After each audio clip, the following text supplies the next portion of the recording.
On continue ce matin l'été pour l'emploi en se posant et en essayant d'analyser un petit peu ce qui se passe sur le marché du travail parce que les mutations sont très nombreuses depuis quelques mois. Et pour les décrypter, nous accueillons Romain Giunta, directeur marketing du groupe Monster. Romain Giunta, bonjour.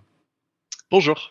Alors, vous avez mené une étude fin d'année dernière qui jette le voile, qui lève le voile, pardon, sur les distorsions parfois entre les attentes des candidats et les exigences parfois des recruteurs. Il y a quelques petites dissociations comment vous les expliquez? Alors oui, c'était important pour nous déjà de relever ces divergences puisqu'on voit Mmh. qu'on est dans un marché du travail qui a muté. On a beaucoup d'entreprises qui recrutent avec peu de candidats sur le marché, donc des entreprises qui sont en guerre des talents encore plus que jamais. Mmh. Et donc on s'est demandé, est-ce que les entreprises finalement connaissent bien les attentes des candidats? Est-ce qu'ils partagent les mêmes attentes et les mêmes priorités? Mmh. Et on a constaté quand même quelques divergences. La première, c'est vraiment contextuel, c'est sur l'organisation du travail. Mmh. Où les entreprises vont vraiment elles font un énorme travail depuis la crise pour favoriser le flexi-travail, donc un petit peu de présentiel, un petit peu de télétravail, Mmh.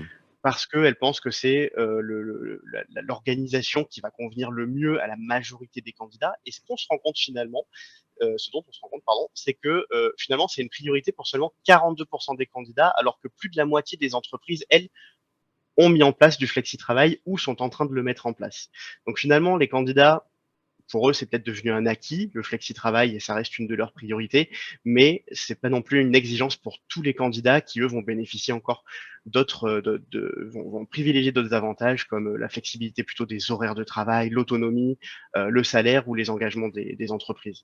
Alors, vous Euh, sembleriez dire donc que certaines entreprises vont peut-être un peu trop loin dans la défiance, la méfiance qu'elles éprouvent par rapport aux exigences des candidats, mais que d'une manière générale, on pourrait résumer celle-ci à une ligne, un axe entre un équilibrage entre vie privée et vie professionnelle? Tout à fait. Je pense que les entreprises ont plusieurs avantages à mettre en place du flexi-travail, à la fois répondre à une demande candidat qui est quand même très présente, hein. C'est 42 des candidats finalement qui veulent Mmh. du flexi-travail, Mmh. du télétravail hybride, Mmh.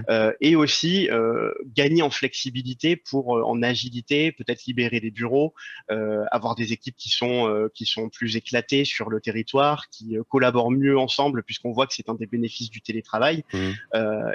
Et finalement arriver à travailler en harmonie avec l'ensemble des salariés pour essayer de correspondre aux besoins de chacun, ceux qui veulent rester en présentiel et ceux qui veulent au contraire rester un petit peu plus souvent chez eux. Mmh.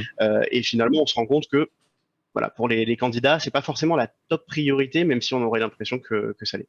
Vous allez, plusieurs fois, prononcer ce mot de flexibilité. Est-ce que vous iriez jusqu'à dire que cette flexibilité, elle touche également l'engagement contractuel? Est-ce que vous avez des candidats qui n'exigent plus du tout, comme on pourrait se l'imaginer systématiquement, un CDI comme étant le saint graal? Alors, on a interrogé les jeunes justement l'an dernier, hein, les 18-24 ans, se posant justement cette question, est-ce que les jeunes finalement sont Mmh. si volatiles qu'on le dit? Est-ce qu'ils ont envie de changer d'entreprise plusieurs fois au gré de leurs envies, si quelque chose ne leur convient plus? Et finalement, on se rend compte que non, le CDI reste toujours majoritaire pour au moins la moitié des candidats, ce qui est Mmh. quand même déjà beaucoup. Mmh. Ensuite, on a le CDD, puis certains autres types de contrats, et notamment les contrats freelance.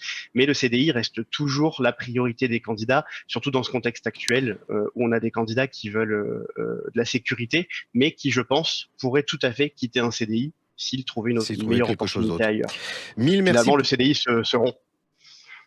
Oui, c'est pas du tout. Mille merci pour cet éclairage, Romain Giunta. Est-ce que vous pouvez rappeler les coordonnées de votre étude, que les auditeurs puissent retrouver? Alors oui, tout à fait. C'est l'étude The Future of Work de Monster Mmh. que vous pouvez trouver sur notre site internet monster.fr. Alors, à vos lectures, je vous souhaite en tout cas, Romain Giunta, un très très bel été et merci pour cet éclairage. Merci à vous aussi. Bonne journée, au revoir.